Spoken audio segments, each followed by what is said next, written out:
Os instrumentos musicais que a gente toca hoje em dia são divididos em 12 semitons iguais, o que é chamado de temperamento igual. Mas você sabia que para chegar a esse tipo de temperamento foi utilizado logaritmo? Ficou curioso? Então fica nesse vídeo, deixa seu like, que hoje a gente vai falar como o temperamento igual foi desenvolvido. Em outros vídeos que eu vou deixar linkado aqui, a gente falou como se deu o desenvolvimento da teoria musical, com o problema da consonância e como a física começou a ter um papel importante na hora de se pensar essas questões. Só que paralelo a esse problema de consonância da teoria musical, a gente tinha um problema prático na construção dos instrumentos por causa da divisão de oitavas. Ao todo, foram feitas 4 divisões de oitavas. 2 estavam relacionadas à afinação e 2 estavam relacionadas a temperamento. E só para a gente conseguir entender melhor, temperamento quer dizer uma mesma relação de frequência para um intervalo musical. Bom, o primeiro temperamento está relacionado à afinação pitagórica, onde a gente tinha 11 das 12 quintas sendo puras e as terças e sextas consideradas dissonantes. Esse sistema de afinação pitagórica ele também só era utilizado para cantos de uma voz só. Uma outra divisão de oitavas também relacionada à afinação é a chamada just intonation, que foi sugerida pelo Zarlino, onde as terças e sextas passam a fazer parte das consonâncias.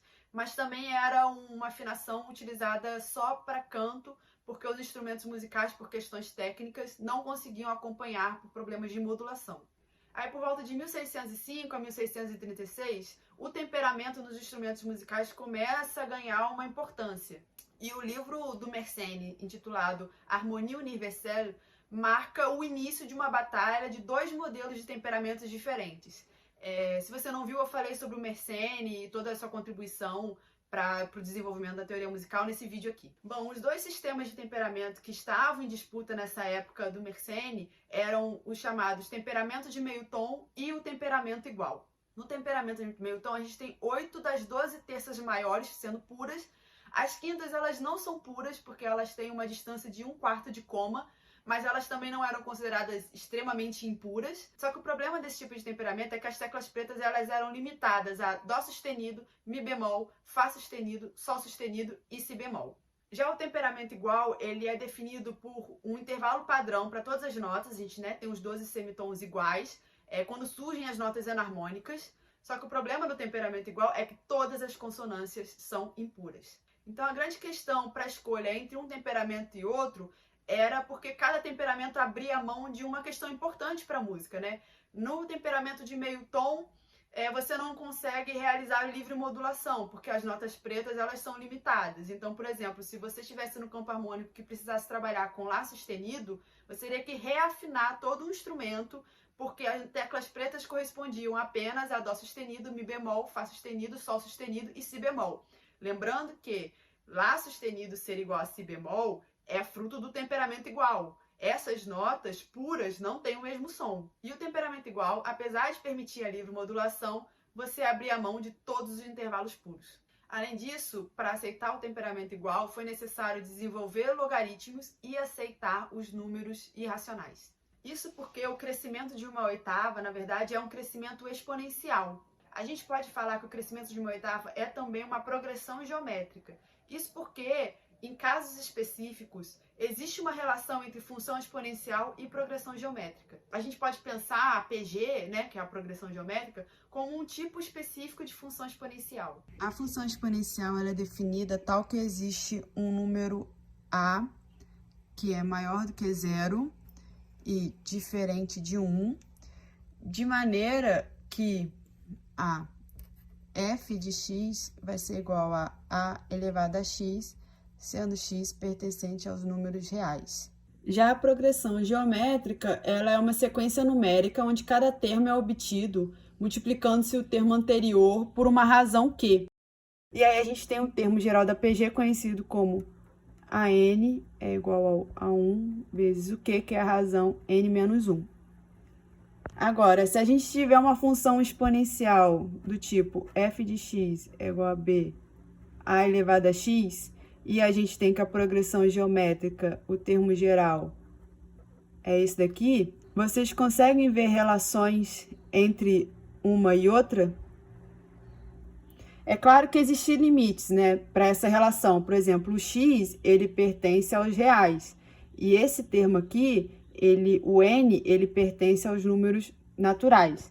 Mas no caso da música, essa relação entre função exponencial e progressão geométrica, ela pode ser feita.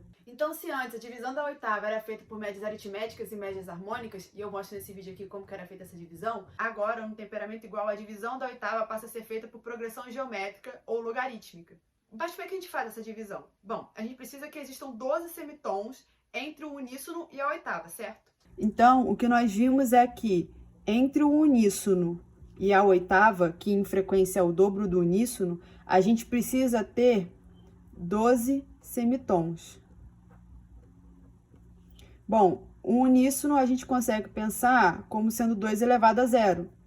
E essa oitava a gente consegue pensar como sendo 2 elevado a 1. Então, entre 0 e 1, a gente precisa ter 12 semitons. Bom, esse 1 também pode ser pensado como 12 sobre 12. Então, na verdade, cada semitom vai corresponder a 2 elevado a n sobre 12. Talvez você esteja um pouco confuso em pensar logaritmo desta forma aqui, porque geralmente a gente está acostumado a ver logaritmo como log ou ln, né, que é como dado na escola. Mas logaritmo nada mais é do que uma adoção de uma base que nos permite realizar operações aritméticas com os expoentes. Então, se, por exemplo, a gente pegar esta relação aqui, isso é uma progressão aritmética de razão 1, porque você está somando 1 ao termo anterior. Se você pegar, por exemplo, isso é uma progressão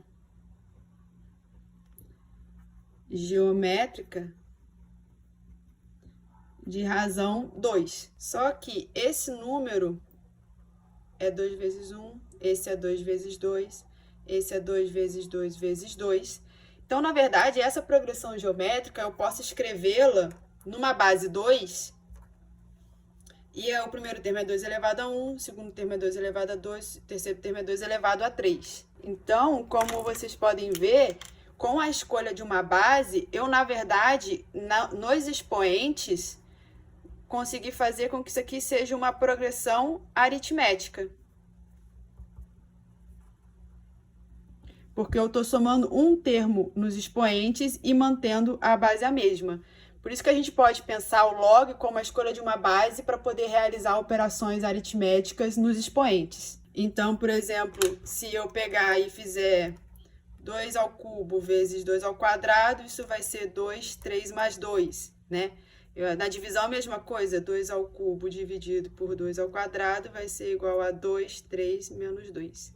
Então, como a gente viu, a gente pode pensar o logaritmo como uma forma de relacionar sequências aritméticas com sequências geométricas e de facilitar a realização de operações aritméticas com os expoentes. Então, a partir dessa divisão de oitavas, adotando um logaritmo de base 2, a gente tem que cada semitom corresponde a uma razão raiz 12 de 2, e assim todos os semitons possuem a mesma relação de frequência, que por isso são 12 semitons iguais. No final das contas, entre possuir intervalos puros ou facilitar a livre modulação, os músicos acabaram optando pelo temperamento que facilitava a livre modulação, e assim a gente ficou com um temperamento igual. Agora, por que 12 notas se dentro de uma oitava a gente tem mais de 300 sons que são audíveis para o ouvido humano?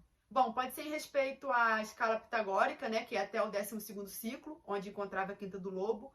Também existem algumas questões místicas, né, de números 7 e 12, porque cada fase da lua dura 7 dias e o ano tem 12 meses, né, e na escala musical, em cada tonalidade a gente tem 7 notas numa escala, né, e a divisão de oitavas é feita com 12 semitons, mas independente de terem escolhido 12 semitons ao invés de 13 ou de 20, a consagração do temperamento igual, ela veio com Bach na sua obra O Cravo Bem Temperado, onde ele percorre todas as 24 tonalidades do temperamento igual. Bach mostrou que, com o cravo bem temperado, que apesar de agora os intervalos serem impuros entre as notas, não há perda de qualidade musical adotando esse tipo de temperamento. E você consegue ouvir o cravo bem temperado nas principais plataformas de música aí que a gente tem disponível. É isso, gente. Nesses vídeos todos que eu fiz, a gente percorreu quase um milênio de desenvolvimento musical até chegar no século XVII, onde basicamente se estabeleceu o que a gente usa até hoje na música, tanto em questões teóricas quanto em questões práticas, a construção dos instrumentos. Eu espero que vocês tenham gostado. Se você gostou, deixe seu like, comenta. Se tiver alguma dúvida, pode perguntar. E a gente se vê num próximo vídeo.